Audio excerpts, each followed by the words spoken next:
Las políticas económicas a veces parecen un tema muy aburrido y sin embargo son las que nos permiten vivir en un país más próspero o en un país más pobre. Luis Pasos, un controvertido economista, nos habla acerca de las políticas económicas adecuadas en nuestro país.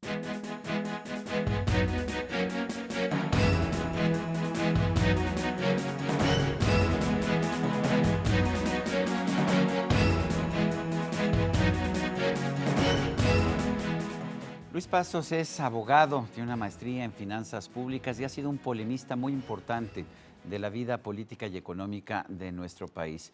En los sexenios panistas ocupó algunos puestos públicos, fue presidente de la CONDUCEF, la Comisión Nacional de Derechos de los Usuarios de los Servicios de Crédito, pero quizás lo que más ha atraído su atención siempre es hacer polémica a través de sus escritos, como en este libro que se llama Políticas Económicas. Luis Pasos, gracias por estar con nosotros. Y decía yo que las políticas económicas a veces son muy aburridas, pero son la base de la prosperidad de un pueblo, ¿no es así? Así es, Sergio, y es como las expreses. Como Todo las puede ser express. aburrido si te complicas mucho. Normalmente quien complica las políticas económicas es que no las entiende o no quiere que la gente entienda sus verdaderas consecuencias. Bueno, ¿qué pasa con las políticas económicas mexicanas? ¿Por qué estamos viendo un país que no ha tenido crecimiento, no en un año, no en 2 años, sino virtualmente en 3 décadas? Bueno, mira, es importante que nosotros conozcamos los efectos de las políticas económicas. Lo digo por esto. Mira, hablaste de que yo había estado en Conducefa, me di cuenta de que la educación financiera es la única forma de que tengamos mejores servicios bancarios. Porque si no hay educación financiera, pues el usuario se conforma con poco o él mismo se equivoca, no necesita que lo trance el banco, él solito se equivoca. En el caso de la educación económica, somos víctimas, es víctima la mayoría de los mexicanos, de promesas o de políticas que aparentemente son positivas, pero tienen efectos contraproducentes. Por ejemplo, llegan políticos desde hace mucho tiempo y nos prometen siempre, yo voy a darle dinero a este proyecto y dinero a esto, y ahora voy a gastar el dinero en esto más. Y en una forma sencilla, un político que a lo mejor también en la escuela le enseñaron que con un control de precios van a bajar los precios, pues cuando llega al legislador quiere poner control de precios y suena muy bonito. Si le enseñaron que a través de una legislación laboral se pueden aumentar los salarios, pues cuando llega a funcionario quiere aumentar la legislación laboral. Quiero aumentar los salarios mínimos, por ejemplo. Sí, por ejemplo, que sabemos que eso es falaz, es mentira, pero la gente lo cree y los políticos tratan de engañar a las personas. Por eso es importante la educación económica. Si al economista o al joven estudiante le dicen que a través del mayor gasto público va a crecer la economía y se van a crear empleos, en el momento que es funcionario nos vende la idea y él se la cree que gastando más va a crecer la economía, lo cual es una falacia. Entonces, en este libro lo que tratamos es de educar a las personas. Si queremos un México mejor, tenemos que tener ciudadanos que conozcan las políticas económicas en una forma sencilla. Este no es un libro para un doctor en economía, y menos matemático. Es un libro para la clase media, para el empresario y para el estudiante que quiera conocer, más allá de ideologías, lo que son las políticas económicas positivas. ¿Qué opinas, por ejemplo, de esta idea de que hay que cobrar mucho más impuesto a los ricos para poder repartir el dinero a los pobres? Bueno, aquí lo trato y este es un mito. Las políticas que permiten crecer más son aquellas con bajas tasas de impuestos. Es más, en Estados Unidos a un presidente, no me acuerdo si fue Clinton, trajo unos economistas y les dijo, yo quiero la mejor política económica para crecer. ¿Y sabes lo que le dijo? Algo que se van a jalar los pelos mucho. Hay que bajarle los impuestos a los ricos, porque son los que invierten. Pues de hecho, en los 8 años de gobierno de Clinton, curiosamente, vimos una baja de impuestos, la eliminación del déficit de presupuesto, no había déficit de presupuesto, y los años de mayor crecimiento económico en mucho tiempo. Por eso fue. Les dijeron, tiene usted que bajarle impuestos a los que trabajan. Y eso que era demócrata, ¿no? Bueno, pero tuvo que comprender. O sea, lo malo es cuando tú quieres, como lo digo en este libro, a corto plazo las cosas. Precisamente la diferencia entre un político y un estadista es que el político busca políticas que le beneficien a corto plazo. Más gasto, más déficit, más deuda, tiene más dinero, puede ganar una elección. pero después deja un desbarajuste como nos pasó en los 80s. ¿Por qué es malo el déficit de presupuesto? Bueno, el déficit es malo, como lo puede comprender cualquier familia. Si tú gastas más de lo que te ingresa, ¿de dónde vas a sacar el resto? Pero hay quien dice que ese déficit genera mayor crecimiento económico. Bueno, que me digan un país donde haya sido. Eso también es que si te hago una ecuación matemática, a lo mejor te convenzo. Pero si te digo, a ver, dime un país que con mayor déficit haya crecido más, yo te puedo nombrar unos que en 6 meses, un mes han crecido más. Aquí en México ni en un mes hemos crecido más con un mayor déficit. Y se nos olvida lo que pasó en los 70s, 80s, en donde llegamos a déficits del 15% del Producto Interno Bruto y generaron inflaciones y devaluaciones. ¿Qué opinas de esta tendencia que estamos viendo en Estados Unidos y en México de tratar de aumentar el salario mínimo por decreto? Bueno, mira, aquí explicamos en el libro que hay situaciones en que suenan muy bonitos teóricamente. Y si nosotros decimos no al salario mínimo así a primera vista, parece que estuviéramos en contra de los mejores salarios. Si fuera la forma de aumentar los salarios reales por decreto, pues ya no habría pobres en el mundo, tan simple como eso. Bueno, de hecho creo que cuando más aumentaron los salarios mínimos fue durante el sexenio de Luis Echeverría y de López Portillo, ¿no? Sí, ese famoso aquel aumento de 30% de salarios que fue dado en unos pocos meses, en y de ahí vino una macrodevaluación. Febrero de 1982. Sí, y que una macrodevaluación, ¿por qué? Porque esas son las políticas que yo quiero en este libro que la gente conozca y que no se dejen engañar. Que no crean que el que está a favor de mayores salarios mínimos es una gente que en realidad quiere el bien, lo que quiere son votos. Esa es una de las contaminaciones de la economía, la política, el poder. Y por tener el poder estás dispuesto a engañar a la gente. Y si esa gente es ignorante, se deja engañar. Precisamente por eso estos libros que lo hacen no ser ignorantes. ¿Qué opinas de quienes dicen que estos 30 años de poco crecimiento económico o casi nulo crecimiento económico en México han coincidido con la apertura de la economía, con la aplicación de políticas que ellos llaman neoliberales? Yo creo que es al revés. Si nosotros vemos efectivamente un periodo de gran crecimiento que fue con Díaz Ordaz, pero ahí no había deuda externa, no había ni deuda interna, no había CETES. La deuda era muy limitada y había un equilibrio presupuestal. Por eso se llamó crecimiento con estabilidad. Y este cambio a una apertura se dio ante la destrucción de la economía. Por ejemplo, hay quien dice Salinas, que neoliberal, no es cierto. Salinas hizo cambios porque no le quedaba otra. ¿Y los cambios cuál fue? Abrir la economía. Seguimos viviendo del Tratado de Libre Comercio. Tú has dicho en muchas ocasiones que la mayor parte de lo que exportamos ahora es no petrolero. Si siguiéramos con el petróleo ya estaríamos peor que Venezuela. Entonces fue gracias al Tratado de Libre Comercio. Esa es una de las grandes cosas, a que se terminó la reforma agraria.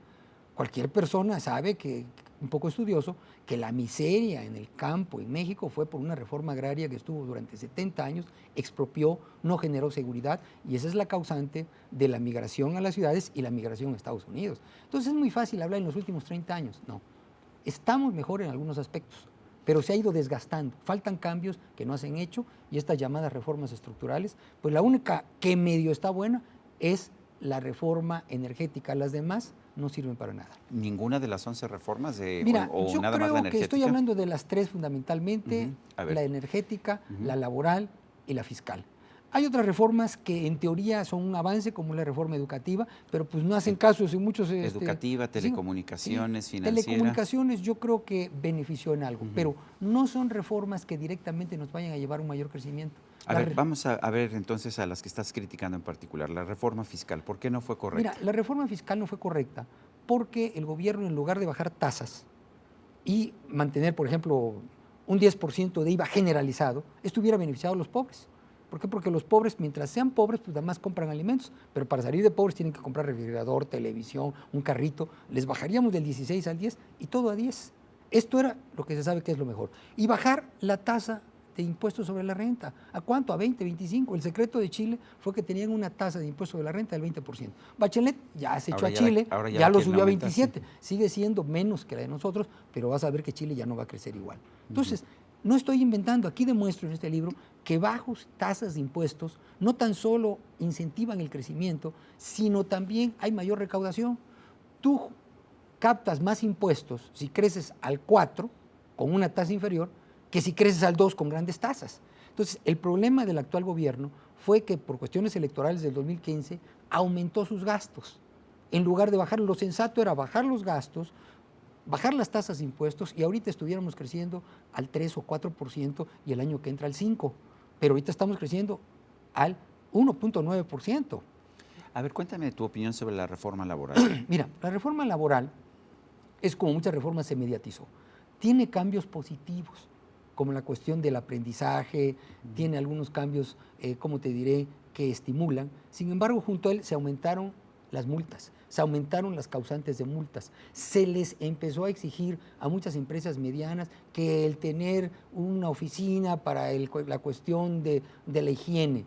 Llegan los inspectores de la Secretaría del Trabajo con la espada desenvainada y si no les das a ellos, a algunos amigos de ellos, no dinero, sino que a algunos amigos de ellos que te pongan en orden, te la hacen cardíaca.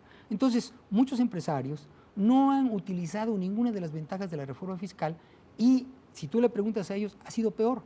Tienen un aprendiz y les dicen los abogados, no, pues no está tan fundamentada esta reforma en tal forma que te pueden demandar si no les das todas las prestaciones de ley al aprendiz. Entonces, no se han creado impuestos en la mayoría de las empresas medianas y pequeñas con esta nueva reforma fiscal. Es más, la legislación... No se han creado nuevos puestos de trabajo. La legislación fiscal en México está hecho para el 1% de las empresas, que son las grandes y las medianas. El 99% son micro y pequeñas y no pueden hacer frente a toda la legislación laboral que existe. Entonces, no liberamos, no flexibilizamos fundamentalmente la cuestión laboral. ¿Qué tendríamos que estar haciendo entonces para generar un mayor crecimiento que genere un mayor número de empleos? Bueno, la principal fuente del crecimiento es la inversión de las empresas.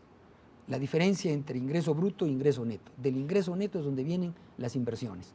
Y esto es después de impuestos. Entonces, gran parte del dinero que se hubiera o que se debería de estar invirtiendo en empresas está yendo para el gobierno, para programas sociales, para los estados. Como dejaron saqueados los estados, muchos de ellos en el 2012, pues ahora quieren más dinero para el 2015.